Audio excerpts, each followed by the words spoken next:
there's no way you're going to stay down because the mission is what drives you. The mission is what picks you up. When you have no direction, the mission is what compels you. When you think life is finished with you, the mission is what urges you to keep going through the tough times because you know they're coming.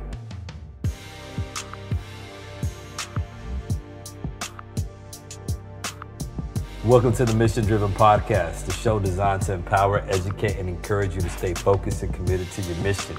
I'm your host, AC Cristales. Let's get ready to roll. Hey, what's up, everybody? I'm AC Cristales, and I'm so grateful that you've decided to join me for another episode of the Mission Driven Podcast. Now that I've gotten episode 1 out of the way, which honestly was a tough process for me because as the saying goes, the start is what stops most people. You know, we live in a time where people say they're going to do something. People boast that they're going to do something. You know, they post it on Instagram, they post it on Twitter, they put it on Facebook. But when it's time for action, they never get started. You know, when it's time to put in the work, where they at? You know what I'm saying? Or to be more grammatically correct, because I am an educated individual, right? You know, I'm working on a doctorate, so come on, AC. You know, you ought to be able to say it a little bit more properly. But what I mean by that is that people are saying all these things, but when it's time to put these words into action, people don't do that. See, I actually tweeted something last week, and what I tweeted was, don't simply say that you can do it, show that you can do it. Because again, a lot of people, they talk about what they're going to do. They talk about what they want to do. But let me tell you something. In all my years, I've never met anybody and I've never read about anybody who succeeded simply because they said they were going to do something. There was always effort, work, grind, discipline that broke down doors and helped people succeed. So let me say it again. It's your work, it's your effort, it's your grind, it's your discipline, and not just your words that are going to help you get to where you want to go. Man, I'm excited for episode 2 because today I'm going to use some dialogue scenes and quotes from one of my favorite movies ever, Rocky. Yeah, you know, yo, Adrian, I did it. That's enough. I'm sorry. That's enough of my Rocky Balboa impersonations for now. So today I'm going to dive into 2 specific scenes from Rocky 1 and discuss how those scenes taught me the power to endure, not only as a leader, but also as an individual chasing after his dream. Do I have any dream chasers out there listening? Is there anybody out there right now who has a goal or has been pursuing a goal for months, maybe even years? And so now, because so much time has passed, you're wondering, when is it going to happen for me? Anybody out there feel that way? Let me be honest. I feel your pain. If you're out there and you're, raising your hand, you're in your car and somebody's probably looking at you weird because you're like, yo, that's me. I feel your pain. I'm with you. You know, I had a conversation yesterday with a friend and they told me that it seemed like my speaking career was going well. And I agreed. You know, I was like, yeah, for sure. It is going well because doors are opening up and doors have opened for me. But I also told my friend there was more. There was more that I was going after. And so I didn't want them to think that I wasn't grateful, but I also didn't want them to think that I was comfortable where I'm at. Because see, the vision that I received when I started this pursuit of this dream is not what I'm currently seeing right now. What I mean by that is that, think about this, you've seen the mountaintop. So the mountaintop is the pinnacle of where you want to go. But maybe where you're at right now is not the mountaintop. You're in that valley, you're at the bottom, or you're mid-climb, and you're thinking, man, how much more do I have to do to get to that pinnacle? How much more do I have to go to get to that mountaintop? Like, man, I've been in this valley for years, I've been in this valley for months, and how much more is it gonna take? Now, I want you to understand that what I'm saying right now is that I'm not in a bad spot. I'm simply saying it's not the spot that I've seen that I can get to, and more importantly, that I believe I will get to. And so in order for me to get to that mountaintop, I know it's going to take endurance. And in order for you to get from point A to point B where you want to go, it's going to take endurance. And so that's why I want to focus today on endurance. And check this out. Maybe you're in a situation where you find yourself and it's cool. You're in a place and it's fine, it's cool, it's all good, but it's only for the moment. Deep down inside, it's only for the moment. Deep down inside, hey, this job is just paying the bills. Or this relationship, it's just keeping me company for right now. It's putting a smile on my face. But deep down inside, man, this is not where I want to get to. This is not where I want to spend the rest of my life. This is not where I'm hoping to get to, because essentially this is not the destination for me, because I know that there's more. You know there's more, but part of getting to a destination is not always knowing what you will encounter on the journey. Because seriously, you know, there's times where you're like, okay, I know if I take this route, it's gonna be a smooth ride. And the reality is, when you're going after a goal, that's not how things work. You know, we want a smooth ride, but it doesn't always work like that when we're going after our goals and dreams. Because in that journey of getting to our destination, we're gonna encounter some potholes, we're gonna encounter some detours, maybe a flat tire, maybe we're driving down, you know, a country road and the GPS goes out and our phone loses signal. And maybe all of a sudden, especially in Texas, this is how it works in Texas. I don't know where you're listening, but in Texas, this is how it rolls. This is how it goes, right? One day it's sunny, or, you know, it's sunny in the morning, and like 30 minutes later, man, like you have thunderstorms. And again, you couldn't control that. And the worst for me is this, it's the traffic. I mean, seriously, have you ever taken a trip and you're like, look, if I just leave at this time, I know I'm gonna beat traffic. And so you get to that day and you leave at that specific time, but guess what? Traffic. Because the reality is that there are certain circumstances that are out of your control. And that's how it is going after a dream. There's certain things that you can't control. And so you need endurance. And trust me, I've learned that. You know, I've learned it the hard way, because impatience is one of my biggest weaknesses. You know, I'm impatient. I want it now. But it doesn't work that way. So what about you? I know you want something bad. You know, you want something bad, you want your goal, you want to accomplish certain things, but do you have the patience for it? I know you want that ideal job, you want that ideal partner, you want that ideal house, but do you have the patience, and can you withstand the delays, the timing that maybe goes beyond your time frame? Can you do that? I know you want to crush goals. I know you want to accomplish dreams, but can you stand the rain? Like New Edition. You know, I just went New Edition on you, right? I mean, can you stand the rain? Because the reality is that I know that I'm repeating myself, but it's so important that you understand that there's certain things that you can't control. Now, notice this. I emphasize audacious goals, big goals, huge goals, because small goals, for the most part, you can crush those. Anybody can crush those. For example, if I say I'm not going to eat a Kit Kat for a day, bam, that's easy. I can do that. For one day, I would do my best to stay away from Target, Walmart, 7-Eleven, or that sweet office lady who always has candy in her office, and bam, no Kit Kat for a day. But if I say I'm going to remove chocolate completely from my life, now, that's audacious. That's a big goal for me, because I love chocolate. I'm a sweet person. I'm not saying it's impossible. I'm just saying it's big, because look, again, I understand that I love chocolate. I understand that it's a weakness for me. And so maybe I can make it 1 week without Kit Kat, maybe even a month. But Halloween comes around, and it's coming. I don't know if I could do it. I'm telling you, that storm of chocolate hits my life, and man, I may tear up a whole bag of Kit Kats. And so let's tie it to your goal. You can make it 1 week. Right? Okay, you understand 1 week. Okay, yeah. You know, Rome wasn't built in a day. I understand that.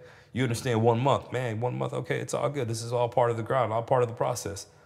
But then that month turns into a year, and those years turn into a decade. Can you still withstand the rain? Can you still withstand the delay to your dream? Man, you really got to think about it then.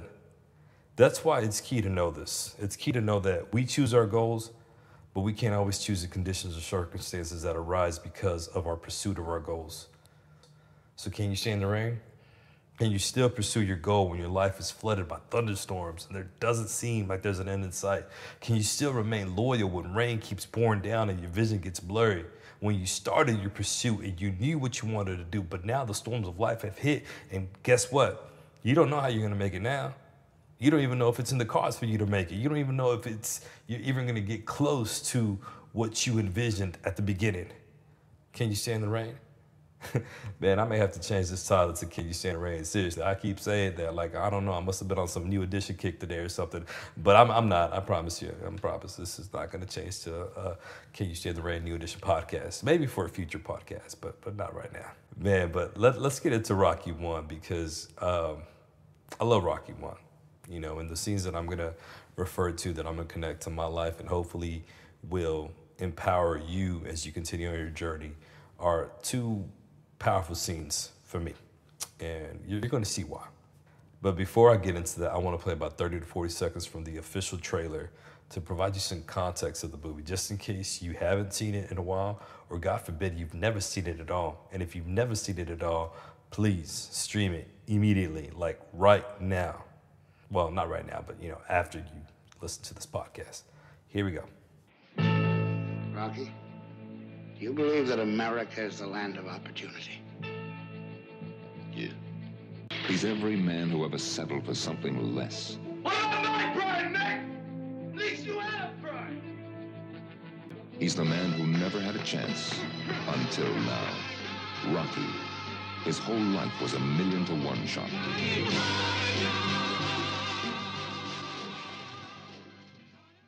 So if I was to say what Rocky 1 was about in one sentence, it would be this.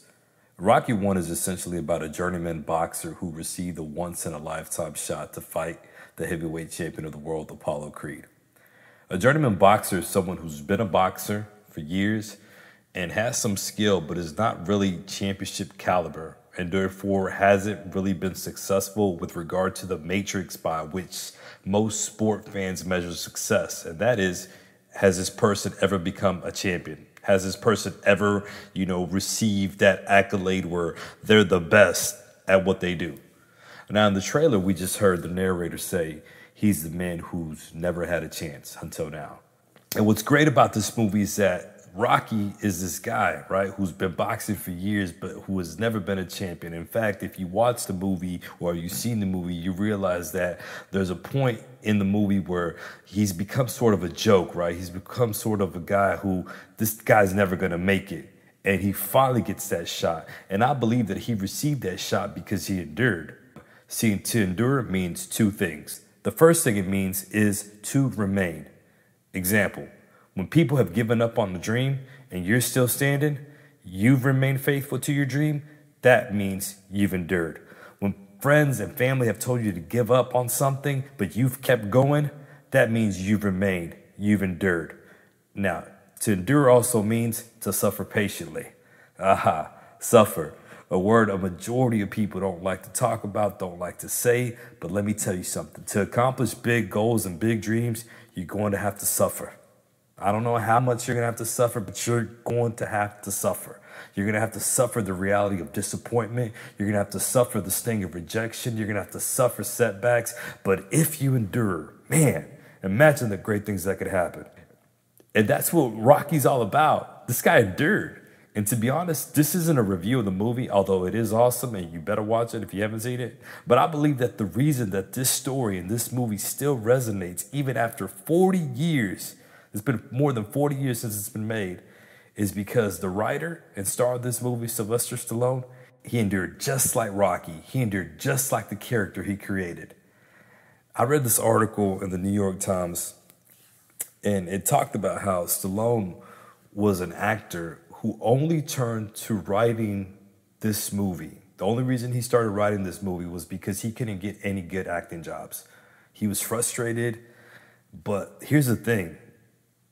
Let's go back to that mountaintop example I gave a little bit ago. He knew he wanted to be in show business. He knew the mountaintop was, I want to be successful in show business. But where he found himself at was in a valley because he wasn't getting any good acting jobs. And so again, he was frustrated, but he didn't quit on that dream of making it in show business. He kept at it.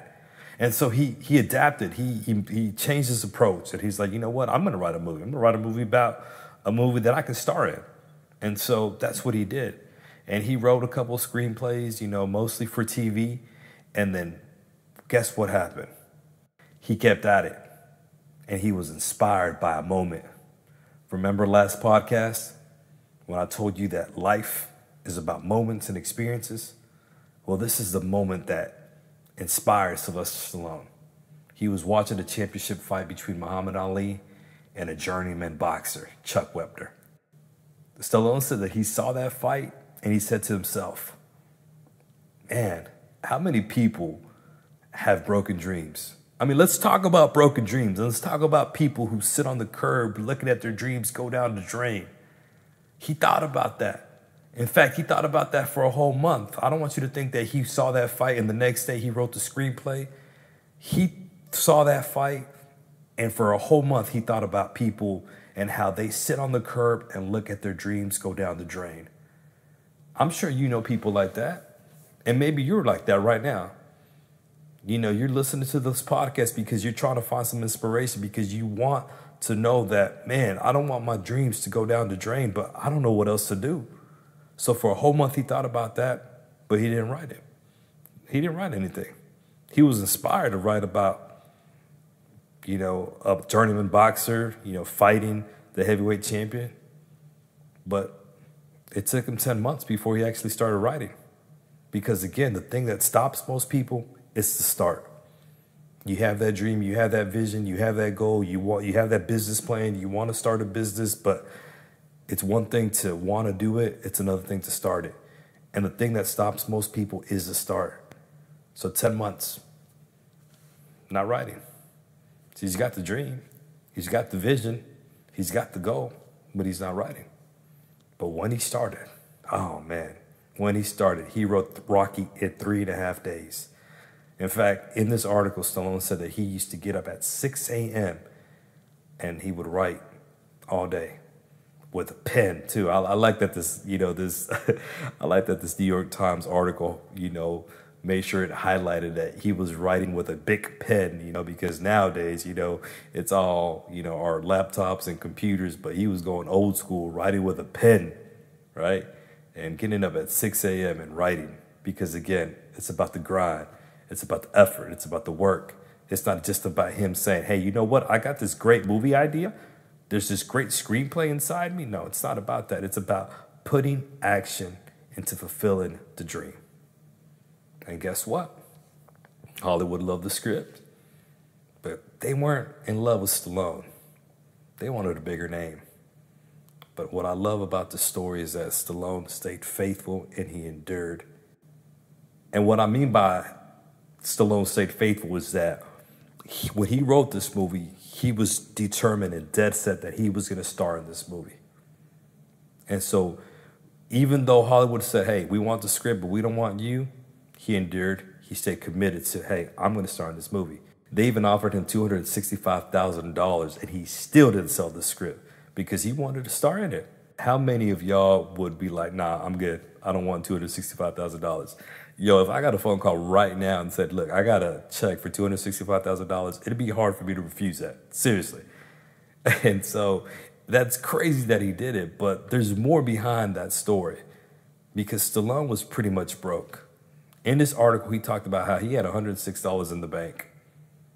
And he had a wife who supported him, but she was pregnant. So I'm telling you, she had to be worried. She had to be stressed out because she's carrying a baby and she understands that her husband is not making as much money to support him, to support her, to support the baby, because he talked about how he couldn't pay the rent. He even talked about his dog starving. And so imagine $265,000 offer, and he still said no. It got to the point where he even had to sell his dog Buckus. He sold his dog Buckus to a guy that was loitering outside a 7-Eleven store. Now I have to bring that up because I can guarantee you that on Sylvester Stallone's journey to success plan, I guarantee you he never wrote down, number 3, I'm going to sell my dog. I guarantee you that was never part of the plan. And here's why. Look, I wasn't a dog lover growing up, and not because I hated dogs, but because I just never had dogs. And the reason I didn't have dogs was because my mom wasn't about dogs. But now I'm kind of am. Yeah, I'm kind of about dogs. You got to blame that on my daughter. Now I see the bond that people have with their dogs. And so I want to connect that to what I imagine Stallone was feeling when he had to sell his dog. I can just imagine Stallone being heartbroken at the fact that he had to sell his dog. But here's the thing, he didn't have to. He didn't. He could have just taken that $265,000. But again, he was committed to his dream. He was committed to his mission. And his mission was like, I'm going to star in this movie. And I have to tell you something about me. When I was 32 years old and I left my position as an assistant principal, I didn't have to do that. There's no way. In fact, people called me foolish. People called me stupid. People said that, you know what, you're done because you're just going to have to start all over. When it doesn't work, when you don't make it, guess what? You're going to have to start all over. And right now, you're on the right trajectory. Right now, you're on the right path. You're on the right journey. Next year, you could become principal. 5 years from now, you could become a director. 10, 15 years from now, you could become an assistant superintendent. And lo and behold, 20 years from now, you're a superintendent. But you're just going to give that up? You don't have to. But you know why I did? Because there was a mission. And so, yeah, I gave up that position. I gave up that title. I gave up that salary to pursue something. Now, I never had to sell a dog, but I did have to go through my retirement funds. I did have to go through moments where, I'm like, man, how am I going to make it financially? But here I am, because it's all about endurance. So, Stallone was sticking to his guns. Nah, $265,000. Nah, that's not going to work. But you know what Hollywood did? Hollywood executives went up. They went up to $360,000, and he still refused because he wanted to play Rocky. Talk about commitment. Talk about suffering. I mean, this guy had to sell his pet, but he did so because he strongly believed in his dream. How much do you believe in your dream? I mean, do you believe enough to suffer? Do you believe enough to suffer a loss? Do you believe enough to know that on this journey, you may lose some friends? On this journey, you may find out there's the people who once supported you don't support you anymore. And check this out. Stallone said no to this money and stuck to his guns even after rejections, even after starring in movies that flopped. He didn't say no after he succeeded. It's easy to say no once you've succeeded, once you've tasted success, because success tends to breed more success because it breeds confidence. But to say no after you've seen things fail and flop, I mean, think about it. People on the outside looking in would be like, yo, why are you saying no? Like, everything else you've tried, it hasn't worked. You might as well just take that money and be happy. You ever heard that before? Like, seriously, just settle for that. Like, you've been alone for 15 years. Like, seriously, just take that one guy who's paid attention to you, or take that one woman who finally finds you attractive or finally finds you funny. Like, just settle. And Stallone didn't want to settle because he was committed to starring in that movie. And so he was going to endure. And guess what? The producers finally agreed to let Stallone make the movie and star in it. He received his once-in-a-lifetime shot, and it came because of endurance. He remained faithful to his dream. He stayed steadfast to his commitment. Now, I'd like to tell you that it was smooth sailing from there. Making the movie was smooth sailing, but it never is. Chasing big dreams, it's never easy. I wanted to tell you about Stallone and Rocky because I believe that their lives parallel each other. These are both men who endured, right? They stayed committed to a goal that they had. Rocky was a journeyman boxer, and I guarantee you he wanted to be the best, at least be the best that he could be. And then, Stallone wanted to be successful in terms of show business. And it took years for them to finally receive that shot. And when they received the shot, I'm sure that they received backlash because that's how it goes. Just because you received an opportunity of a lifetime doesn't mean that the red carpet's going to be rolled out for you. And so one of the scenes that I'm about to play is a scene, I want to set it up. It's a scene where Rocky, it's the night before Rocky is scheduled to fight Apollo Creed. And he can't sleep because it's the big day, right? It's the night before the big day. It's the night before his once-in-a-lifetime opportunity. And so he's nervous, he's scared, and he decides to go to the arena where the fight's going to be held at.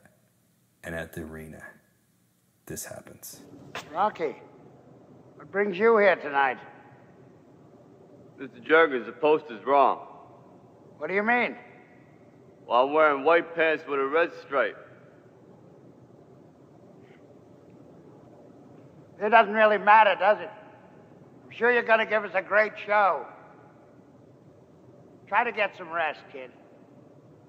Good night. It doesn't really matter.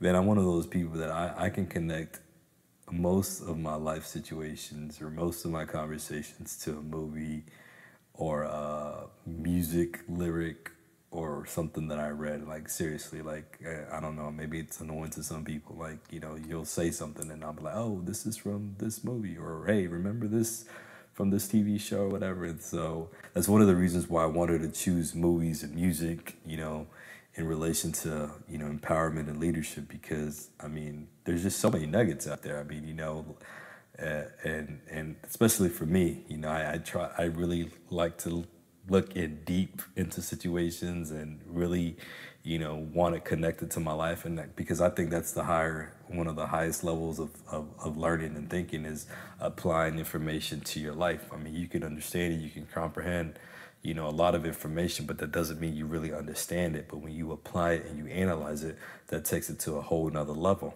you know? And so I remember seeing this scene, and I remember how I connected it to my life. About 4 years ago, I spoke at a conference in El Paso, Texas. It was probably one of my first conference presentations, and I remember I was going to give a workshop at this bilingual conference, and I was excited. You know, every opportunity that I get to present excites me, and this one being one of the first ones, you know, again, I was excited. And so I get to the convention center where we're going to present, and then I get to the room where the workshop was going to be held at, and I see the poster for the session, for my session. And guess what? My name is misspelled. And I have to be honest, when I saw that, it ticked me off. I mean, it upset me a little because, you know, I'm like, man, you know, they can't get my name right? Like, seriously. And automatically I start thinking, they wouldn't do that to, like, Tony Robbins. They wouldn't do that to Eric Thomas. They wouldn't do that to Bad Bunny. You know, they wouldn't do that to these people. And I get it. Maybe, you know, to them, I'm small time. And I'm sure they were probably thinking, well, who is this guy? It really doesn't matter. You know, we misspelled his name. It's whatever. But it stunned me. And so I know how Rocky felt. In the scene that you just heard, he got to the location where the fight was going to be held at. He saw Apollo Creed's poster and he saw his poster. And he said, hey, those trunks right there, the color of those trunks are wrong. I'm not wearing those colors. And the guy was like, it doesn't really matter. Man. I mean, just being belittled like that hurts. That hurts. And so in this scene, Rocky gets hurt. It's more than just trunks being the wrong color. It's more than just names not being spelled correctly. It's more than that, to me. It's more how others' beliefs and opinions of us can damage us and make us doubt ourselves if we allow them to. I mean, if you believe someone perceives you as being inadequate, that's going to sting and that's going to affect you. And maybe even have you questioning, man, am I even supposed to be here? I'm sure Rocky, you know, again, he's already nervous and he goes to this arena, he goes to this location where the fight's going to be held, and he sees those posters and he sees Apollo Creed being treated, you know, like he's the king, and he sees him being treated like he's a pauper, and he's like, yo, should I even be here? And that's kind of how I felt. Like, seriously, like I'm traveled from Dallas all the way to El Paso and my name's misspelled. And again, don't be like, oh my gosh, it's just your name, like get over it. No, it's not that. It's not just about the name being misspelled. It's about your journey to get to that place. Because you know you've put in the work. You know the blood, the sweat, the tears. You know the time, you know the rejections, you know the setbacks, you know the detours, and you finally get to that spot. You finally get to a place where you're going to share your gift, and people are like, nah, it's no big deal. I mean, imagine being super excited about your first big break, or imagine being excited about an accomplishment, an opportunity of your lifetime, and somebody basically dismisses it. I felt that way. There have been times where I have been super excited about a gig, super excited about a presentation that I'm going to do, and I've told people, and they're like, cool. And I'm like, cool. Like, can you tell me more? Like, please? Like, seriously, can you show some excitement? But you know what those experiences have taught me? They've taught me two things. Number one, don't expect everybody to support you on your journey, because just because you can see where you're wanting to go, that doesn't mean that they can. So many times people don't have the same excitement as you because they don't see the big picture like you do. So don't expect everybody to be happy about where you're at in your journey. Number two, be careful who you share your accomplishments with. Be careful who you share your dreams with, because some people, instead of cheering for you and encouraging you, guess what? They're going to want to belittle you, and they're going to want to dismiss you, and they're going to want to make what you're doing seem like it's no big deal. But deep down inside, you know it's a big deal. It may not be a big deal to them, but you know it's a big deal, because you know the work you've put in. You know the sweat you've put in. You know the tears you've shed. You know all that you've endured to get to where you want to go. So you rejoice. You be happy about your work. You celebrate the fact that your effort, your work is breaking down these walls. Your effort is making progress in your goals. And understand this, that not everyone has to applaud you. So stop depending on that. Let me say that again. Not everybody has to applaud you. You don't have to have everybody's approval for you to keep on your journey to your dream. Now, this next scene is right after Rocky goes and sees the trunks, and they're not the color that he's going to wear, and he's feeling upset and dejected and sad. And this is where the next scene and the whole subject of this episode stems from, about going the distance and enduring. Now, let me set the scene for this clip up. After going to the arena and seeing, that the trunks are the wrong color, Rocky goes back to his apartment, and he's sad. He's dejected. I mean, he felt belittled. He felt unimportant. He felt like, man, why am I even here? Why am I even fighting this guy? So when he gets to his apartment and he sits next to his girlfriend, Adrian, he tells her, I can't do it. I can't beat him. He tells her that he's been out there walking and thinking, who am I kidding? I'm not even in this guy's league. Now, that connects with me so much, because you know what? I've thought those same things before. I can't do it.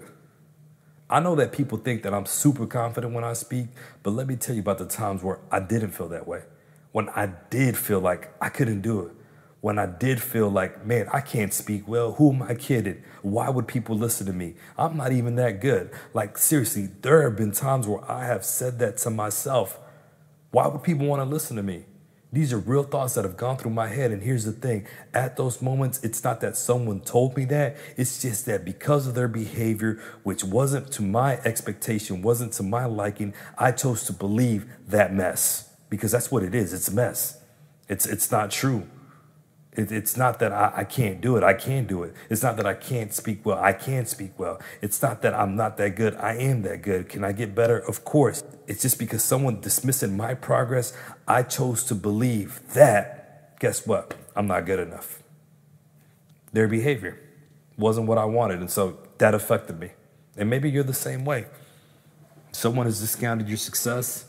Someone has discounted what you've done in the past 2-3 years. And you're super excited about it. You're super happy about it.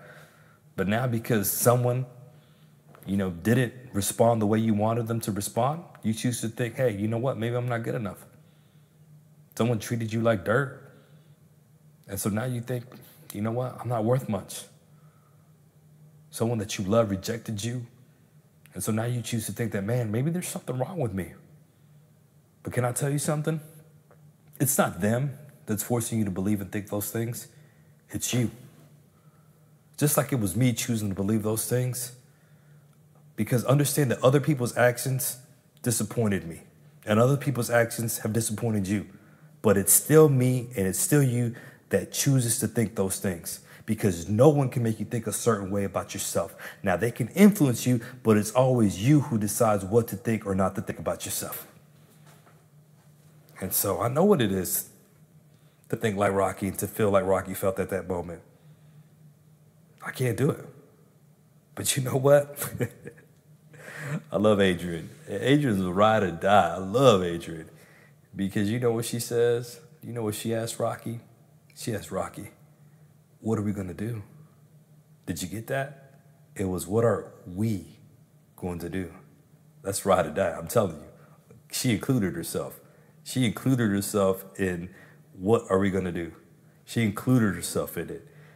She included herself in that situation. Find yourself a person like Adrian. Seriously, find yourself a person like Adrian that's not only going to listen to your problems, but who will also want to be there to help you get through them. What are we going to do, Rock? And you know what Rocky says? He says something that's not profound at all. It's not mind-shattering at all, but it's something that we all tend to say at times. He says, I don't know. And I have to respect that. Now, I know there's people out there who don't like I don't know. I get that. In fact, I used to tell my students, don't tell me I don't know. Don't you even say I don't know. But there's some moments, there's some times where that's all you can say is I don't know. Because we can't always pretend like we have all the answers. And sometimes it's okay to say, you know what? I don't have all the answers. I don't know. I don't know what to do. And that honest response, it's not always a cop-out. And I know there's some people out there, oh, you're just saying I don't know because you're just trying to cop out. It's not even about that. Sometimes you really don't know. And sometimes you have to say, I don't know, so you can let all your feelings out, all your emotions out, and sort through them before you know what you're actually going to do. And sometimes it takes being honest and saying, at this moment, I don't know what to do because I'm feeling this way and I'm feeling that way. And my emotions got me feeling this and my feelings have been broken and all this stuff. So I don't know what I'm going to do. And so that's what he says. I don't know. So let me tell you again, it's okay to be honest with your feelings of inadequacy. It's all good to admit that, you know what, you don't know everything. It's okay to doubt yourself because it's only when you honestly reflect with yourself and see what's working or what's not working that you can make the change to improve your life. But if you keep telling yourself that it's all good when it's really not good, then guess what? Things won't ever get better for you. So Rocky, he's honest. He's like, I don't know. And he starts, and you know what's crazy is that he starts, tearing down into himself even more. He says this. He says, yo, Adrian, it doesn't matter. It don't matter. I've worked hard, but it don't matter because I was nobody before. And Adrian, the ride or die, tries to intervene and tell him, don't say that. But Rocky's like, nah. Come on, Adrian, it's true. I was nobody. But that don't matter either. You know why? Because I was thinking. And this is what Rocky says. It really don't matter if I lose this fight. It really don't matter if this guy opens my head either. Because all I want to do is go the distance.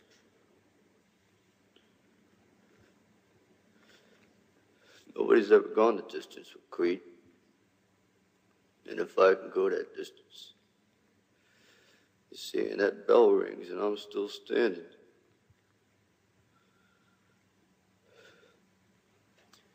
I'm going to know for the first time in my life, you see, that I weren't just another bum from the neighborhood. Rocky reflected, and he realized what he was really going after. He was honest with himself. And as he was laying there next to his girl, Adrian, he realized, what is it that I really want? And see, that's what happens when you're truly honest with yourself. When you really reflect and see, okay, what's working in my life? What's not working? How am I feeling? Why am I feeling this way? When you're able to do that, that's when change can occur. Honest reflection brought Rocky to this conclusion. Look, it doesn't matter if I lose a fight. It doesn't matter if this guy busts me open. All I want to do is go the distance. And no one's ever gone the distance with Creed. And that's all I want to do. I want to just keep standing after that bell rings. And I want to know that for the first time in my life, I wasn't just another bum. Do you understand what it means when a person goes the distance? When a person goes the distance, it means that that person is persistent, that that person carries through a task to completion, that that person doesn't quit, that that person endures, that the mission continues. Whether there's setbacks, there's detours, disappointments, betrayal, the mission of my life still keeps going. I want to go the distance. If I lose this fight, if I lose this battle, if I get busted open, if my heart gets broken, the mission continues. My purpose goes on because I want to last. Though others falter, though others get off course, I stay on course. In fact, the term to go the distance comes from boxing. And going the distance in boxing actually means that a fighter will complete a fight without being knocked out. Now listen to that again. What I just said, a fighter will complete a fight without being knocked out. Not knocked down, knocked out. Because in life, you may get knocked down, but it's all about whether you stay down.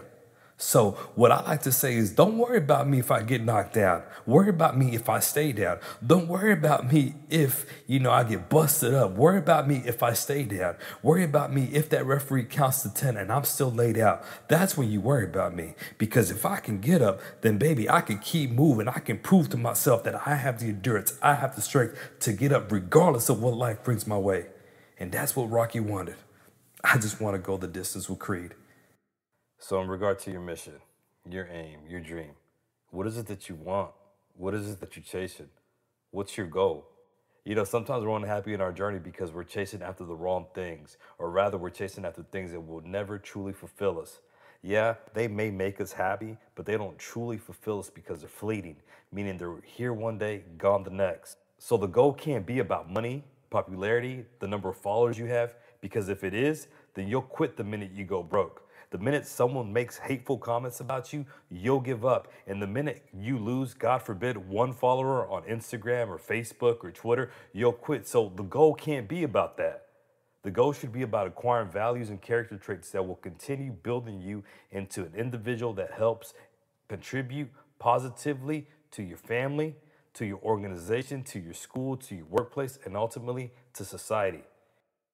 So what I'm referring to are traits like perseverance, because that's what you learn in this process. In this process of going after a dream, trying to fulfill a goal, you learn that you may not always get it as fast as you want to get it. But if you can just endure, you'll show yourself like Rocky, that you're not just some bum from the neighborhood. Yeah, everybody else in your neighborhood, everybody else in your family, everybody else that you went to school with, they quit when things got hard, but you kept going. People that they laughed at their dreams, and guess what? They quit, but you kept going. Do you know people that their leadership capabilities were questioned, but you continue to grow and be better? So yeah, you're not some bum. You're that guy who didn't quit. You're not some worthless piece of trash. I don't care what anybody said to you. No, you're the woman who went through hell but is still standing, doing what you have to do to remain, to last, to endure, because you know that you're worth it, your life is worth it, your organization that you lead is worth it, your relationship is worth it, your kids are worth it, and yes, your dreams are worth it. Now, you will experience moments of self-doubt, you'll experience hardships, but great things only happen when you choose not to quit. Now, I'm not telling you that if you don't quit on your dreams, you're going to become a millionaire. I can't guarantee that. Or that you're going to marry some hot actor and live happily ever after in a huge mansion. I can't guarantee that. In fact, endurance doesn't guarantee that. Endurance doesn't guarantee success the way most of our society measures it, with money, world-renowned fame, titles, position. But it will guarantee success in relation to who you become as a result of everything you have to overcome and conquer. And who you become in relation to your personal development is one of the most important things that can happen to you as an individual who leads a mission-driven life, a life committed to purpose, and a purpose that's greater than you. So let me say this again. You're not some bum. You're not worthless. You're here on this earth for a divine purpose. Believe that. Thank you for listening to the Mission Driven Podcast with AC Cristales. Be sure to follow me on social media and don't forget to subscribe to the show that is now available on iTunes. And also, don't forget to leave a rating and review. As always, the mission continues, so remain mission driven. Till next time, faith, hope, love.